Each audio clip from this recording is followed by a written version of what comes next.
Morning, gentlemen. I got a topic this morning that's hits pretty close to home. It seems teenage boys are being labeled as misogynists at school now, and the teachers want them deprogrammed. Let's check it out. It's from the Daily Mail. Teenage boys should be taught about incel culture. Teachers say amid huge rise in misogyny from pupils. By Jessica Warren. Teachers will debate how to tackle the growing problem of incel culture in schools, as 7 in 10 teachers say they have experienced misogyny at work.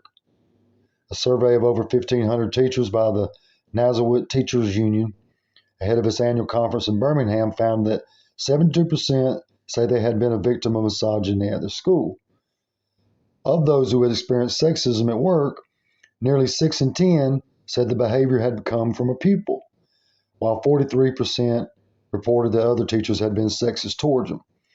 So most teachers say they've been a victim of sexism, and most of those say it comes from students. But most students are raised by women.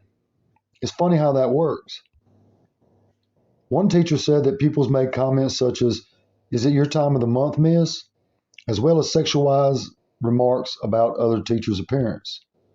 Another respondent said the pupils had exposed themselves during a lesson and had made sexual gestures and sex noises in the classroom in order to intimidate them.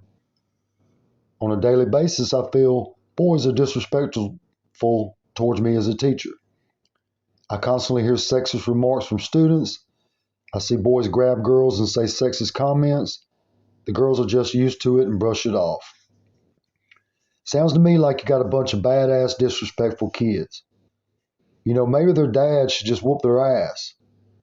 Oh yeah, you alienated the father, so he's not even in the child's life anymore. If he was, he'd teach these kids some respect. Teachers reported that pupils had derogatory attitudes towards equal rights for women, with some pupils voicing their beliefs that feminism equated to a desire to kill men, while one teacher said pupils had called them a feminazi. One teacher said a male student looked me dead in the eyes and asked me if I've ever been raped. Staff also reported that other teachers had made derogatory comments towards them. Well, maybe it's just proof that womenism has destroyed this country. I mean, when the kids see it but you don't, you got a problem.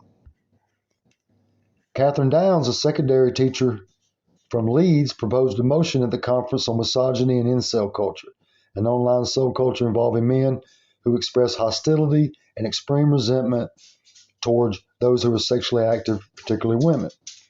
She said in the last year, we have also seen cases such as the murders of Sarah Everard, Sabina Nessa, and the shootings of 5 innocent people in Plymouth by a member of the incel community. We see how her accusations escalate. She goes from misogyny to incel to hostility to resentment to murder. As if having disdain for feminism is a gateway to the ultimate sin. I mean, give me a break. Don't be so dramatic. A study in October 2021 suggested that there was a 6.3% chance of being suggested an incel-related video within 5 hops of a non-incel-related video. Given the amount of time our young people spend on social media, this is 6.3% too much. Clearly, this shows the dangers of failing to support and improve the mental well-being of boys within schools. Language and stereotyping attitudes such as cry like a girl or fight like a boy means that boys as well as girls still struggle to express their own difficulties with their mental well-being or feel like they need to suffer in silence. Well, it's the school kids' fault. It's their mental health is the issue. Wake up. It's your world. We're just living in it. This is the product of feminism. The motion calls for Nazareth to lobby government to make misogyny a hate crime and also calls for more mental health support for boys in school. It's unbelievable. It never ceases to amaze me. These females will never admit they're wrong. Haven't they made enough laws to control men's behavior? When will it be enough? Sometimes it's all too much for me. The idea of raising two boys in today's society is like walking through a minefield. I find myself questioning every decision and avoiding even taking them out. A long time ago, somebody asked me if I was a good father. I told them only time will tell. But until then, I'm going to do what a good father would do. Right now, unfortunately, I'm just trying to protect from all these wokists. People with no morals and no respect. I mean, it's a full-time job. But that's all I got, guys. I hope you enjoyed it. We'll talk to you soon.